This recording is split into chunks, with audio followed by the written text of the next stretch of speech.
दर्द सबके एक हैं पर हौसले सबके अलग अलग। कोई हताश होकर बिखर गया तो कोई संघर्ष करके निखर गया। हर तूफान जिंदगी को मुश्किल बनाने के लिए नहीं आते, कभी कभी इससे रास्ते भी साफ हो जाते हैं।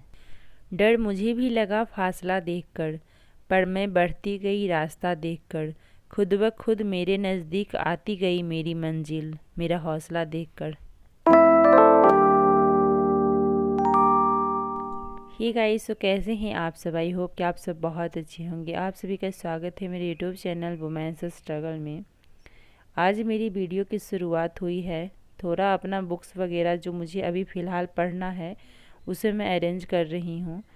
और पीटी के लिए मुझे क्या पढ़ना है उसे सबसे पहले मैं एक साइड करके रखूँगी। पीटी के लिए मैंने कुछ सब्जेक्ट्स अलग किए हैं जो कि मुझे अभी फ़िलहाल पढ़ने हैं, जिसका रिवीजन मुझे करना है, तो मैं उसको साइड कर दूँगी। और मैंने हाफ हाफ लिए हैं, ऐसा नहीं कि जो भी सब्जेक्ट है जितना पीटी में आएगा सबको मैंने एक साथ लिया है, वैसा नहीं। मैंने सोचा है कि पहले आधा कंप्लीट करूँगी और जो भी सब्जेक्ट है, मतलब यानी हिस्ट्री है, ज्योग्राफी, पॉलिटी, इन्वायरमेंट, इकोनॉमी, इतना सा लिया है मैंने और इसको साइड किया है। देखिए इतना मैं कितना मैं कर पाती हूँ उसके अकॉर्डिंग सोचूंगी। अगर इतना सब्जेक्ट एक बार में नहीं कवर हो पाया तो फिर ये टारगेट रखूँगी 10 दिन में 3 सब्जेक्ट या 4 सब्जेक्ट ऐसे करके एक टारगेट फिक्स करूँगी। तो सबसे पहले मैं सिलेबस देख लेती हूँ। आप किसी भी चीज़ की तैयारी कर रहे हैं तो उसका सिलेबस आपके पास होना चाहिए। तो मैं सबसे पहले पीटी का देखूंगी क्योंकि पीटी नज़दीक है एग्ज़ाम उसका, तो मैं सबसे पहले उसके बारे में सोच रही हूँ। मेंस का भी मैं नहीं सोच रही हूँ, बिल्कुल भी नहीं। तो सबसे पहले मैं पीटी के लिए जो भी बुक्स मुझे पढ़ने हैं, वैसे तो मुझे बहुत कुछ पढ़ना है बट अभी मैं ज़्यादा नहीं, मैं सोच रही हूँ कि एक एक बुक उसके लिए मैं अभी फ़िलहाल पढूँ। बुक भी नहीं, जो सर पीडीएफ दिए हैं मैं उसे पढ़ने की कोशिश करूँगी।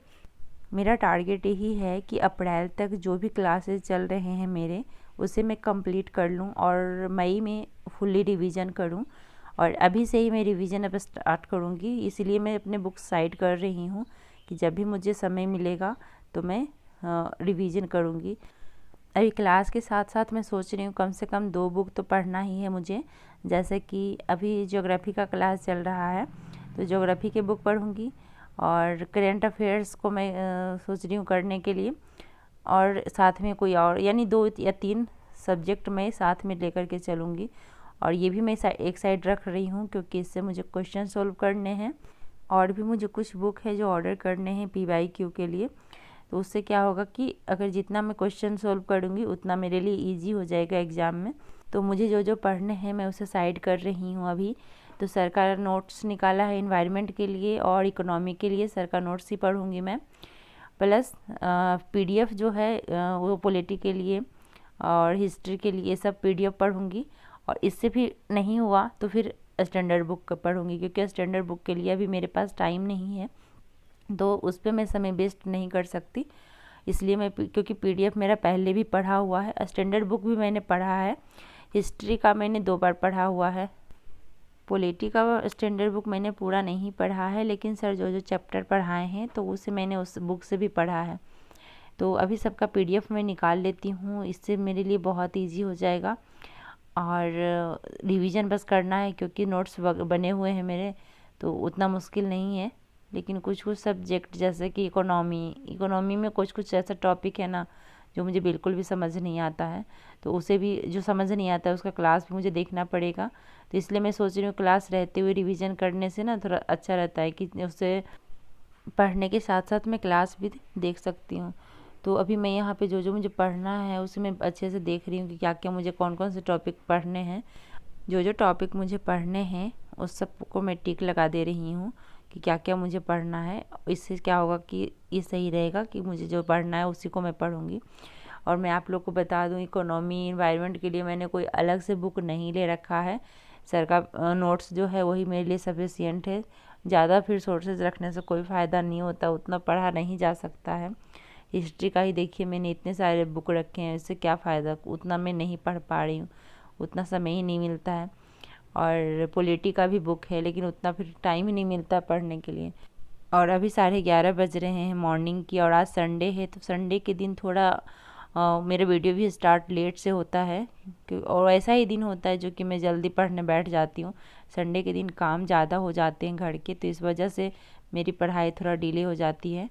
तो सबसे पहले मैं यहाँ पे करंट अफेयर्स करूँगी, साइंस का जनरल साइंस पढ़ूँगी, बिकॉज कल मेरा रह गया था, रात को मैं क्लास कर रही थी तो आधा लगभग रह गया था, तो सबसे पहले मैं उसे कंप्लीट करूँगी, उसके बाद ही फिर आगे कुछ मैं पढ़ती हूँ।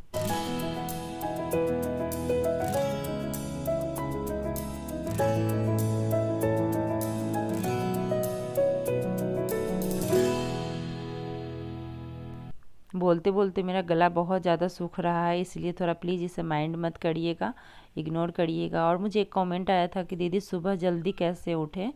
सुबह जल्दी उठने के लिए आपको रात में जल्दी सोना पड़ेगा, तभी आप सुबह जल्दी उठ सकते हैं।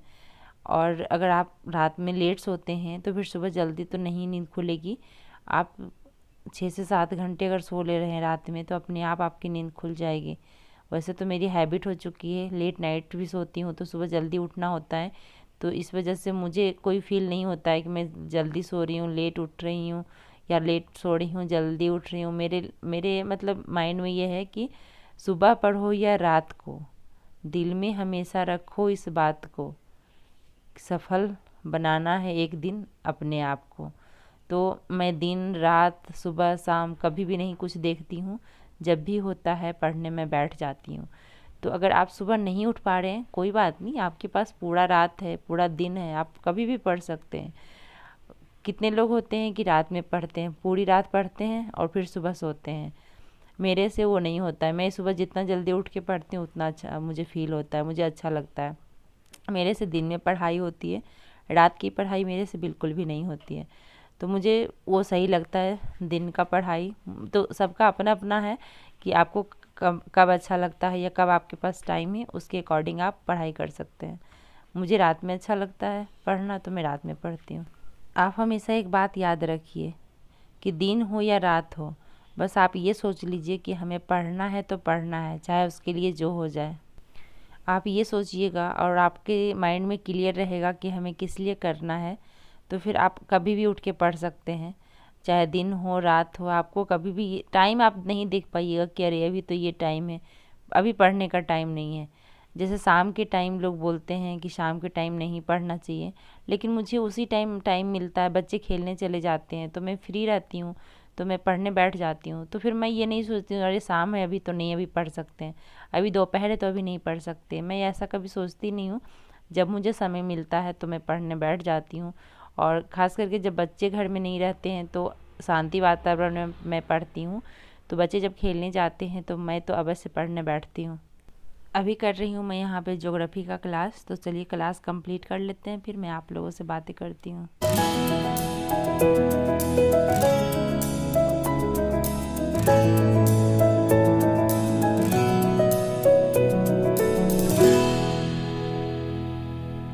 कल जो मैंने पोस्ट डाला था उस पर कमेंट आया कि दीदी अगर पति ही पंख काटे तो क्या करना चाहिए। तो पति पंख काट रहे हैं, काटने दीजिए, उससे आपको कोई फ़र्क नहीं पड़ना चाहिए। और अगर सोच रहे हैं कि पढ़ाई में हस्बैंड बाधा बन रहे हैं, तो कोई ज़रूरी तो नहीं है कि हस्बैंड 24 आवर्स घर में रहते हैं, वो ड्यूटी ज़रूर जाते होंगे। उस टाइम आप अपना काम करिए जो आपका काम है। और अगर ये सोच रहे हैं कि अगर हम उनके अकॉर्डिंग करेंगे, वो चाहते हैं कि हम नहीं पढ़ें और तो हम नहीं पढ़ेंगे, तो इससे क्या आपको लगता है कि सब कुछ सही हो जाएगा आपके जीवन में? कभी नहीं होता। आप अगर कुछ कर लेते हैं ना तो आपके जीवन में उम्मीद है कि सब कुछ सही हो जाएगा। लेकिन अगर इस तरीके से आपका जीवन अभी है कि वो पंख काटने में तुले हैं, तो आप और ज़्यादा फोकस करिए। जो भी करना चाहते हैं आपके पास रीज़न है कि नहीं मुझे करना है, क्योंकि कहना देखिए आसान है लेकिन जिस पे बीतता है उसी को पता होता है। लेकिन आप कोशिश करिए कि नहीं, जो आप करना चाहते हैं वो करिए, और फिर एक दिन देखिएगा हस्बैंड भी सपोर्ट करेंगे। इतना आसान नहीं है लेकिन मुश्किल भी नहीं है। आप अगर करते रहिएगा तो ज़रूर सफलता मिलेगी, और एक बार अगर सफल हो जाइएगा ना तो सब आपके फेवर में हो जाएगा। तो इसके लिए आपको देखिए परिश्रम तो करना ही पड़ेगा, बिना परिश्रम के कुछ भी हासिल नहीं होता। हमारा खुद का साया भी हमें धूप में जाने के बाद ही मिलता है, तो फिर हम दूसरों से उम्मीद क्यों लगा के बैठते हैं। ये कहाँ लिखा है कि अगर हस्बैंड है तो वो सपोर्ट ही करेंगे, कोई ज़रूरी नहीं है। तो आप ये देखिए कि आप कितना खुद का सपोर्ट कर रहे हैं। जब आप खुद का सपोर्ट आप खुद नहीं कर सकते हैं तो दूसरे से उम्मीद लगा कर के क्यों बैठे हैं। आप जो भी काम करना चाहते हैं उसे एक बार स्टार्ट करिए, और जो भी करना चाहते हैं उसे पूरा ईमानदारी के साथ करिए, फिर दूसरे से उम्मीद लगा कर के बैठिएगा। तो चलिए इन्हीं सब बातों के साथ इस वीडियो का मैं एंड करती हूँ। वीडियो कैसी लगी ज़रूर बताइएगा। अच्छी लगी तो लाइक कर दीजिए और चैनल को सब्सक्राइब कर लीजिए। वीडियो को बहुत शेयर करिए ताकि दूसरे लोग भी देखें और मोटिवेट हों। तब तक के लिए बाय बाय, टेक केयर।